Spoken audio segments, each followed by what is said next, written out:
Quelles sont tes racines et tes fondations? Alors, moi je suis né en Algérie, donc en 1952, et je suis revenu en métropole à l'époque, à l'indépendance en 1962. Mes parents et donc et sont nés eux-mêmes en Algérie, et mes grands-parents, mes deux grands-pères sont nés en Espagne, dans le sud de l'Espagne. Mes deux grands-mères sont nées en Algérie, mais elles aussi originaires du sud de l'Espagne. C'est-à-dire que je suis fils d'une immigration économique vers un territoire donc, qui était une colonie à l'époque, du moins qui est devenu à l'époque où j'y suis né, qui était un département français. Et donc c'était donc je pense qu'il y a un esprit pionnier de ces personnes-là. Et donc j'ai gardé, je pense ça, donc mes fondations c'est ça. La deuxième c'est que alors à la fois mon métier, le métier que j'ai choisi, donc la police, un métier à la fois d'ordre et de justice. Et on est deux frères. Mon frère était gendarme, a terminé colonel de gendarmerie, donc a fait un peu le même parcours, mais dans l'autre institution. Et vient de notre père. Notre père était quelqu'un d'une intégrité, d'une honnêteté. J'allais dire, c'est même maladif. Ça, pour moi, c'était important. Et après, je pense que j'ai été aussi marqué par mon enfance. Euh, Tout petit, quand mon père, j'étais l'aîné de trois enfants, donc quatre, mais mon petit frère jumeau, le frère jumeau de mon frère, le troisième est mort à 3 mois, donc ma soeur est la cadette. Et étant l'aîné, mon père me permettait d'assister, m'a toujours permis d'assister à toutes les conversations d'adultes. Donc du coup, j'ai pas eu, il me semble pas que j'ai eu d'enfance, donc me permettait et il me disait toujours, tu écoutes, tu entends, tu observes, mais tu interviens pas et tu dis rien. Voilà. Donc ça a été vraiment, je pense que ça m'a beaucoup marqué dans ma vie personnelle. Donc peut-être que ça m'a aidé dans le métier que j'ai exercé pendant longtemps. Mais je pense qu'aussi, tu parlais d'un marqueur, c'est un marqueur, c'est-à-dire le fait que je suis beaucoup observateur à la fois de la société, des autres. Je me suis placé même dans mon travail, dans les postes que j'ai occupés qui ont été hyper intéressants, certains de ce côté-là, de l'observation, et pour moi hyper enrichissant. Voilà. J'y suis pas retourné. Il faudra que j'y retourne, mais j'y suis pas retourné. Comme je suis jamais allé dans la région de mes ancêtres, c'est-à-dire qu'en Andalousie, c'est une région que je connais parce que maintenant les livres, Internet, voilà, m'ont permis de découvrir cette région. Euh, L'espagnol et notamment le patois andalou, la langue andalouse, une langue que j'ai jamais appris, mais je pense que c'est celle que je maîtrise le mieux en parler, parce que ma grand-mère, dont je te disais tout à l'heure, qui est née en Algérie, donc française, et qui est morte à 87 ans en France, ne parlait pas français, parlait toujours espagnol. Elle nous parlait en espagnol, on lui répondait en français. Mais donc c'est une langue qui m'a toujours, que j'ai toujours entendue et qui devient en fait un peu ma seconde langue. Même si lorsque mon fils qui a appris l'espagnol au collège, lorsqu'il me montrait quelque chose, il fallait que je le verbalise pour pouvoir le comprendre. Voilà. Donc Qu'est-ce que tu peux me dire de tes parents? alors mon père, mes parents, donc mon père, euh, donc ils se sont mariés à 51, donc mon père à 18 ans, ou plutôt à 20 ans, ils sont nés en 17 et 18, donc à la fin de la Seconde Guerre mondiale. Mon père en 38 avait 20 ans, il était en Algérie et il est parti faire son service national en France.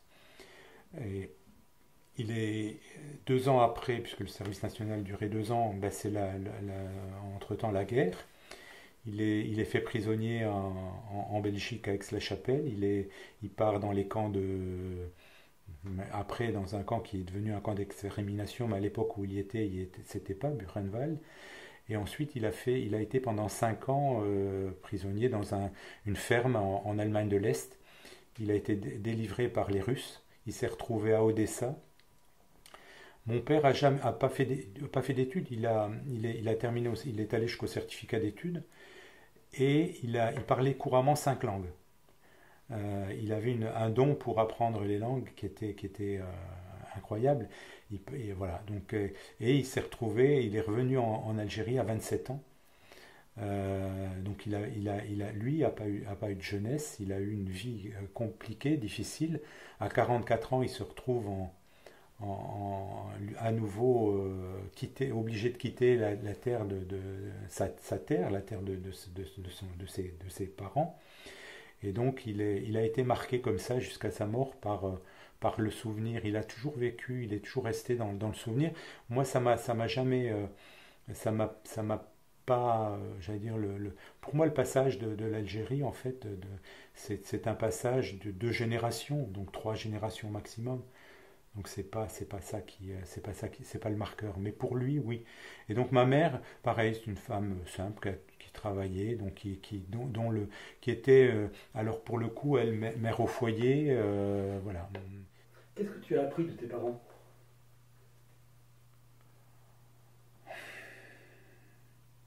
Le travail, le respect du travail. Moi, j'ai toujours conscience d'avoir toujours travaillé. Bon, mes parents étaient modestes, j'allais dire. Donc moi, quand j'avais 14 ans, mon père, quand il est revenu ici en France, en plus de son travail chez Peugeot, il était garde dans les hôtels, il faisait du gardiennage. Son métier d'agriculteur, il taillait les arbres, il avait il avait le sens de la taille, il était très... Donc il travaillait j'allais dire, amener un peu d'argent sur le budget familial. Et moi, dès 12-13 ans, j'allais l'aider pour avoir de l'argent de poche. Ben, j'allais bêcher avec lui, je faisais du jardinage, donc il m'a appris ces techniques. Donc j'ai toujours travaillé. Et donc ce goût du travail, le respect de l'autre, jamais essayer de passer par-dessus l'autre. Ça, c'est quelque chose qui était important dans la vision de mon père, le respect de la famille.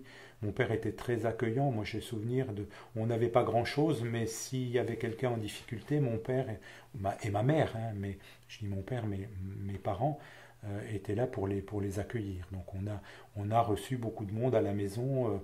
Des personnes qui arrivaient, le temps de leur installation, qui repartaient après, des gens même dont on ne connaissait pas, qui n'étaient pas de notre famille. Voilà, donc ce côté assez humaniste et respectueux de l'autre. Et quel enfant tu étais, toi? Ah, sage, sage, timide, je pense pas compliqué, voilà. Donc je pense que ce côté-là, bon élève à l'école, j'étais bon élève, j'avais pas de problème particulier. Euh, voilà, j'ai pas d'autres. Mais de l'autre côté, j'ai pas beaucoup de souvenirs. Par exemple, tout à l'heure, on parlait de l'Algérie, de mes 10 ans. Mes 10 ans, j'ai pas de souvenirs. Alors, quand j'y pense, alors souvent j'en parle par exemple, j'essaie d'en parler avec mon frère et on a ce trou noir un petit peu, mais j'ai quelques brèves comme ça souvenirs. Alors, tout à l'heure, tu me posais la question peut-être des choses qui étaient joyeux ou qui me procuraient du plaisir. Alors c'est peut-être ça que j'ai retenu dans ma vie, et d'autres un peu moins, un peu plus choquantes, voilà. Mais de manière générale, pour répondre à ta question, un enfant sans problème. Je pense pas que j'ai pas été pas posé de problème.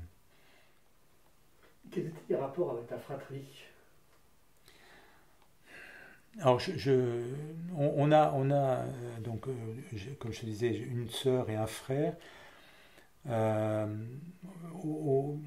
les rapports, en fait, en jeune, je sortais avec mon frère, moins avec ma sœur. Alors, mes parents avaient une relation, j'allais dire, très, très latine, latino avec ma sœur, c'est-à-dire qu'elle n'avait pas le droit. Alors maintenant, c'est compliqué, c'est-à-dire que même à 20 ou 25 ans, tant qu'elle n'a pas été mariée, il fallait pratiquement qu'on sorte qu'elle ait le droit de sortir. Donc elle avait le droit de sortir avec nous, euh, mais voilà, et elle ne le faisait pas beaucoup. Par contre, j'avais pas en fait, j'ai retrouvé des relations après, une fois qu'on a été les uns et les autres mariés. Avec mon frère, plus, on est sortis très jeunes, on a pas une adolescence, puisque même si on n'a que 2 ans d'écart, on n'avait pas les mêmes copains. Mais entre 20 et 25 ans, on est toujours sortis ensemble, quoi. Donc on est très proches et on est resté très proches. Et ma sœur, par contre, on est resté très proches aussi, mais elle est morte il y a maintenant à 50 ans. Donc d'un cancer du cerveau, elle est partie en quelques mois. Ça a été compliqué, très dur. Voilà. Mais voilà, donc j'ai maintenant des relations avec mes neveux, ses enfants. Mais voilà. Mais sinon, non, on a des relations très, très, sans aucun problème. Là, avec mes frères, mon frère et ma sœur, il n'y avait pas de souci particulier. Mais vis-à-vis de mes parents, j'étais l'aîné. C'est marrant parce que de tout jeune, c'est moi qui leur faisais les courriers, les déclarations d'impôts, les choses comme ça.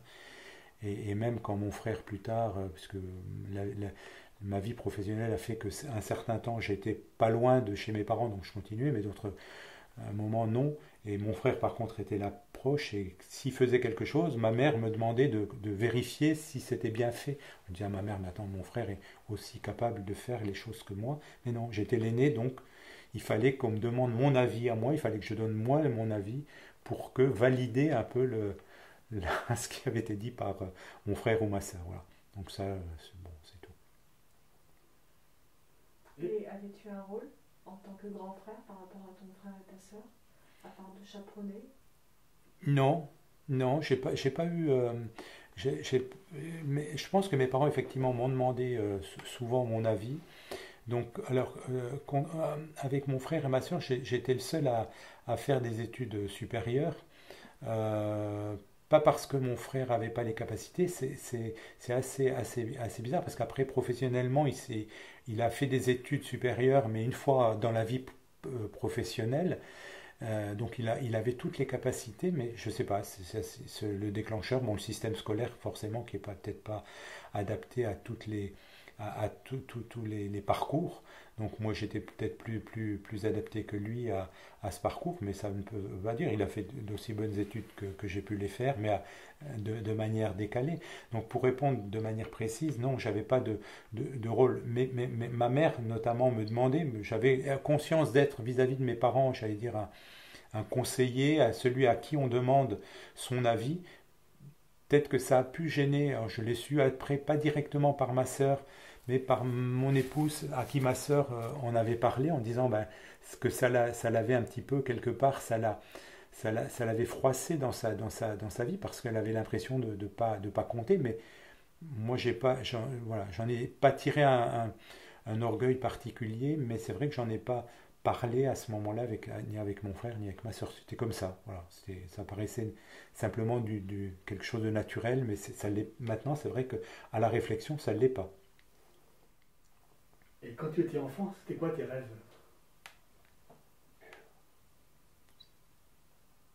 Je sais pas. Je peux pas dire. Je peux pas dire. Alors, si on le place, et tu veux, c'est assez bizarre, tu vas dire, il me parle toujours de l'aspect professionnel. Quand je suis revenu en France, j'étais donc à Sochaux, et à l'époque j'étais en CM2. Et notre instituteur nous avait dit, qu'est-ce que vous voulez faire plus tard?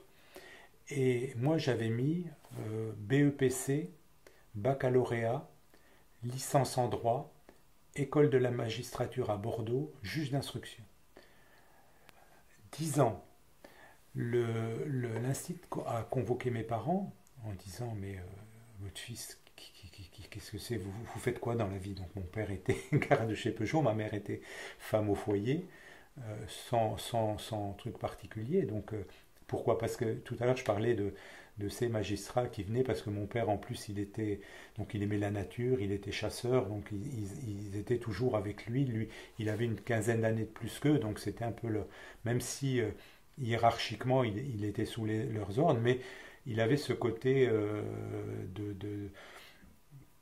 de, de parler, il avait aussi son passé de combattant, voilà, de prisonnier de guerre, donc quelque part il avait une aura particulière.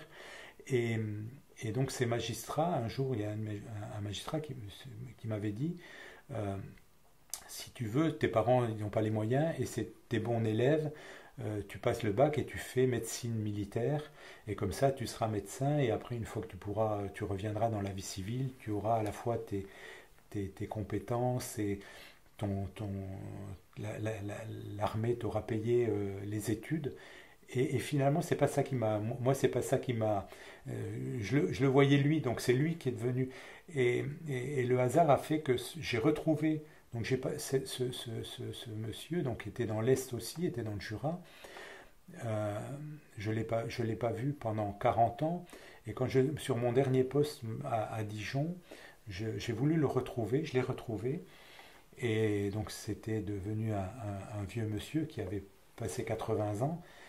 Et j'ai souhaité qu'il vienne. Alors on a reparlé, on a parlé quelque temps. Et il est venu à mon pot de départ en retraite.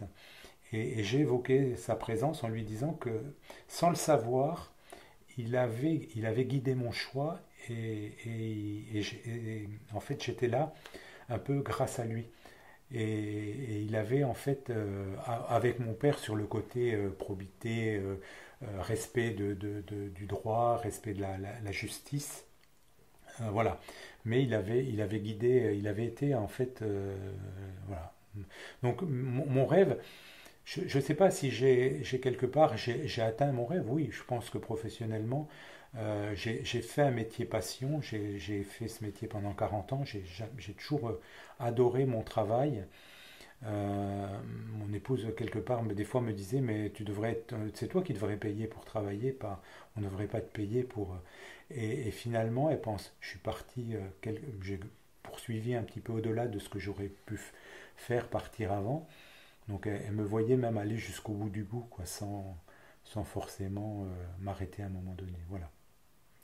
Donc après euh, j'ai une famille, j'ai des enfants, je pense que là aussi, peut-être que euh, ça peut être une qualité, un défaut. Donc j'ai toujours souhaité que mes enfants se fassent des études, essaient de s'en sortir, essaient aussi bien mes filles que mes garçons, que mon garçon. C'est-à-dire pour moi, il n'y avait pas de différence. Les trois ont fait des études. Les trois ont réussi leur vie à leur manière, hein, chacun à leur manière. Voilà, donc c'était. Et pour moi, ça c'est moi, je pense que j'ai atteint. Mes petits-enfants sont bien aussi, donc j'ai pas de souci particulier par rapport à ça. Donc ce fameux instit qui avait convoqué mes parents, alors du coup, l'année scolaire précédente a été un peu euh, amputée par le fait qu'on parte en quelques mois avant, du moins quelques semaines avant, on a arrêté l'école au mois d'avril-mai. Et je suis arrivé dans cette classe, donc en France, dans un contexte complètement particulier, et dans cette classe, j'étais en fait premier de la classe. Et grâce à ça, comme mes parents n'avaient pas beaucoup de moyens, le, le- l'Instit, avec les fédérations des œuvres laïques, m'avait payé, j'avais eu un mois de colonie. Alors ça a été pour moi une expérience, j'y étais bien, mais de l'autre côté, j'ai jamais voulu envoyer mes enfants en colonie. Donc finalement, quelque part, je pense que mes parents m'ont beaucoup manqué sur ce mois où j'étais loin de mes parents, en fait pas très loin, au niveau j'étais dans le Jura, c'est à quoi, 150 km quoi, donc c'est pas très loin, c'était à la campagne. Donc c'est des souvenirs sympas, j'étais bien parce que je vis les moments ça a pas été, je peux pas dire que c'était traumatisant, mais à la fois c'était sympa, mais du coup, après, je pense que le manque de mes parents, ça a fait. On n'avait pas le portable à l'époque, on n'avait pas les WhatsApp ou autres visio pour voir les parents. Donc, la lettre. Alors, je crois que je dois avoir encore une lettre que mes parents que je leur avais écrit à l'époque. Alors, quand on la relit, c'est assez marrant, quoi. Donc, voilà, où je marque quand même qu'il me manque. Voilà. Donc, ça, c'est. C'était un peu tôt. Oui, oui, je pense. Oui, bon, oui, en fait, c'était un peu tôt parce que ça venait de suite après. Donc là, si on le, ça devait être juillet-août 63, quoi, un an après. Donc c'est vrai que le traumatisme. Je pense que maintenant, on aurait, on nous appelait les rapatriés. Je pense qu'on aurait eu une assistance psycho, j'allais dire, avec psychologique, une aide psychologique qu'on n'a pas eu du tout. Et on n'a pas forcément eu un accueil. Il a été complètement disparate selon l'endroit où on a été. Et je ne peux pas dire qu'on ait eu, nous, un accueil particulièrement chaleureux.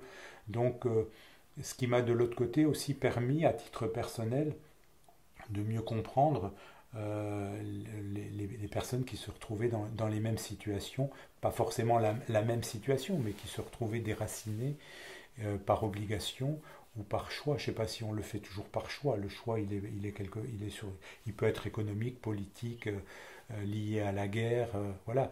Mais ça relève toujours du traumatisme.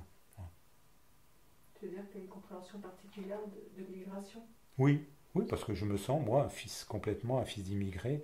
Et bon, j'allais dire physiquement, même si j'ai un prénom très, j'allais dire, qui est très européen, euh, j'ai un physique de plutôt brun, bronzé, donc il m'a valu aussi certaines remarques. Donc, et de l'autre côté, dans mon métier, de me permettre de cadrer certaines personnes. Voilà, donc je pense que c'est intéressant. Voilà.